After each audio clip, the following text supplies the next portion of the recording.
in many parts Brazilian institutions are trying to do from other conversations.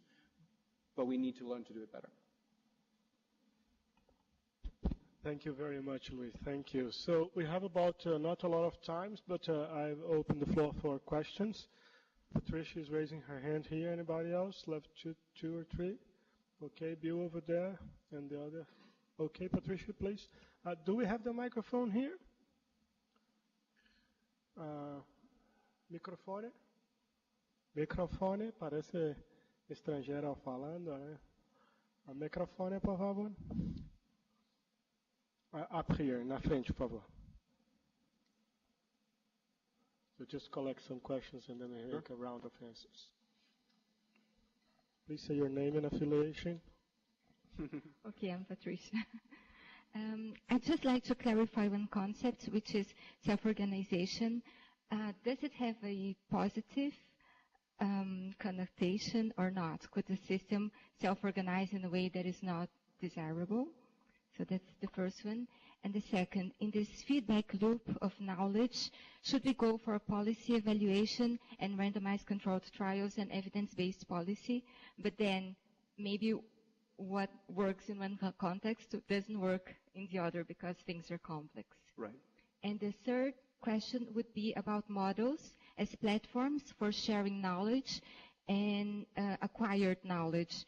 So what has been done in this area in terms of developing protocols for how to design models so that they can work as a communication tool to improve this knowledge process? Very good. Thank you, Patricia. Bill?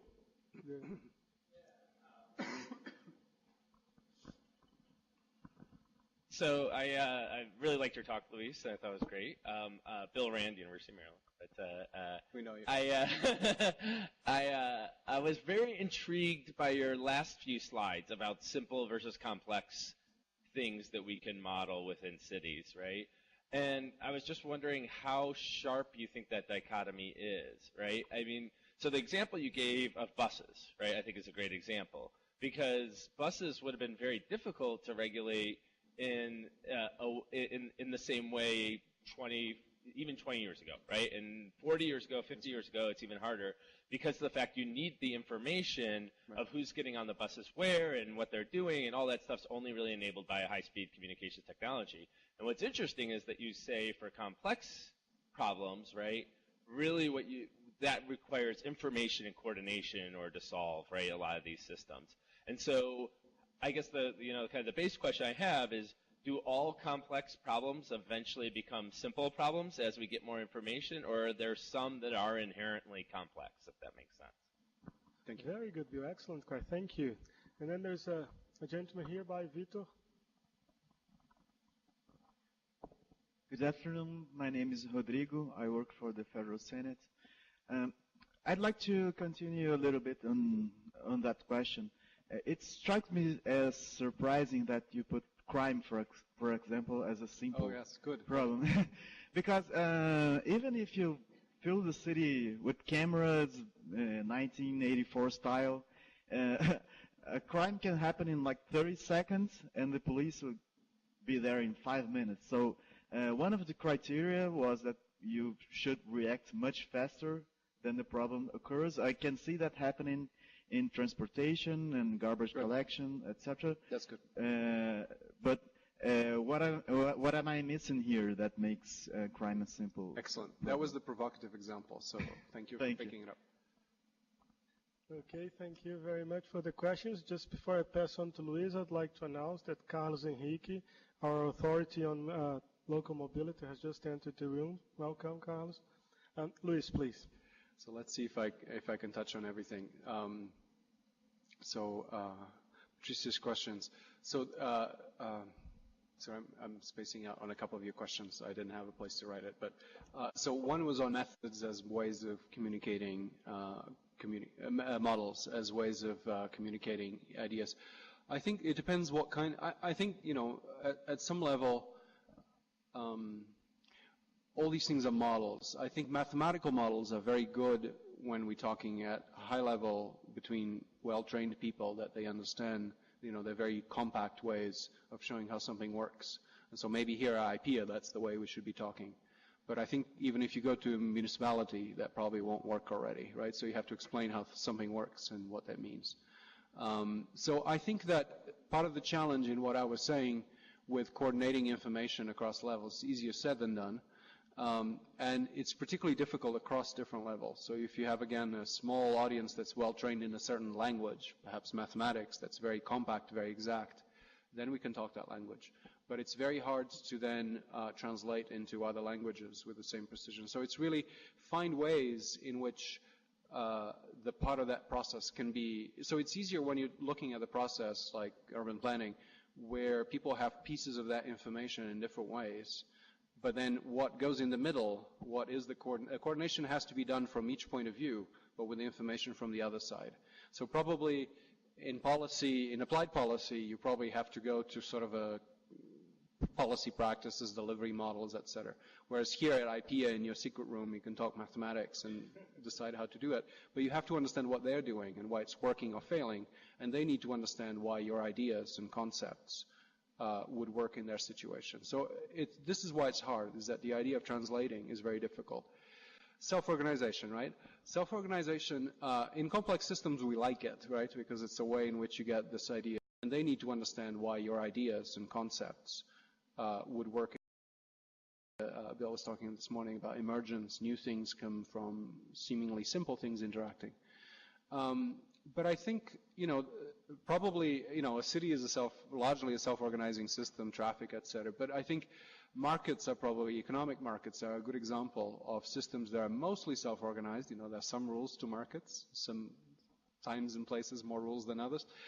But you can see how things can go wrong in many ways, right? So, and by the way, that's actually an interesting example. One of the issues with this sort of algorithmic, the simple problem, hard problem, and I'll get to that in a second.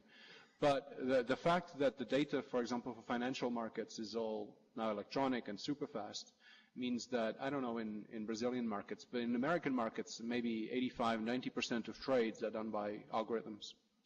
And so people thought that in classical, financial theory, that this would actually lead to more stable markets because the markets would be aggregating information more quickly, and I showed you Hayek, that's what they're supposed to do. But actually, the computers also write the news very fast. And so you can see that all these simple solutions have the potential for instabilities, for things to go really wrong. So an example that's also very interesting is policy as a simple problem, the way I described, is monetary policy, something IP I'm sure you all know about, so I bring that up in the chapter. Monetary policy, what is it, right? So you control inflation and perhaps generate economic growth, so that's a little harder, by controlling the lending rates from the central banks, right? So if inflation is high, you make interest borrowing costs higher, and you expect that people and investment goes down, and therefore inflation would come down. But also works sort of maybe the other way, at least to a certain extent, that you can give people free money or almost very cheap money in order for them to invest in the hope that that will generate economic growth. So it's basically a control theory approach. You want inflation to be at a certain level that you discuss in your meetings, and you want growth to be at a certain level, and you have this instrument, which is very simple, it's just an interest rate, and you adjust it as you go in the hope that you keep the economy going the way you want. It's pure control theory. So very interesting, right? Very simple. But the problem is, what happens if you have crazy high inflation out of control? Then it's kind of hard to know what level you should set your interest rates at. It will be a more uncertain thing, right? And you may overdo it and send the country to recession. Similar thing if your country is in recession, this is much discussed in the US in terms of deflation, this is happening now in Europe, then you lose your tool. Your tool no longer works because now interest rates are already very low and there's nothing you can do to make that work. So again, there are caveats to all these solutions because they only work in a certain realm, which brings me maybe to your question, which is that I think the way to see it is that all problems are complex. Sorry. But sometimes, under the conditions that I mentioned, broadly speaking, but then you have to be more specific, some problems become simple, and as Bernardo said, I emphasize that more in the writing, in the short term only. So all the applications of big data that you see people discussing that come from IBM and even come now from certain cities are basically very short-term kinds of solutions using real-time data feeds to solve Michael Batty really emphasizes this in some of his lectures. He's an expert on cities. They're basically 5-minute problems to an hour problems, maybe to daily problems like trash collection, but they're not problems of 30 years.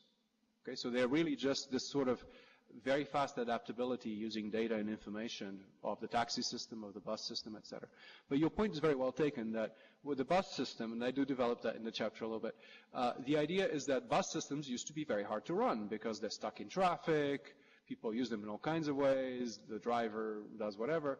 So with rapid bus systems that were developed, in Curitiba here and in Bogota and now are very common all over the world, what happened is that planners found a few important points that turned that system into essentially a simple or simpler solution by, so with a rapid bus system, you all know this in Brazil, but basically a rapid bus transit, you have platforms much like a subway station. So you have your ticket or something, you go into the platform, so the system knows you're there if you want to use that data, and should know also where the bus is. And the bus has a dedicated lane, so the time to get there is at least predictable.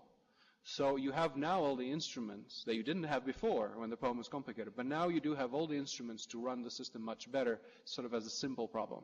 But again, if it gets super late and blah, blah, blah, then you're in a regime where you have to adjust to keep it down. So the idea is that as long as it's running smoothly, keep it there by doing very fast data updates and keep it simple, so to speak. But that will fail. So to crime. So crime was was meant to be the provocative example in that paper I mentioned.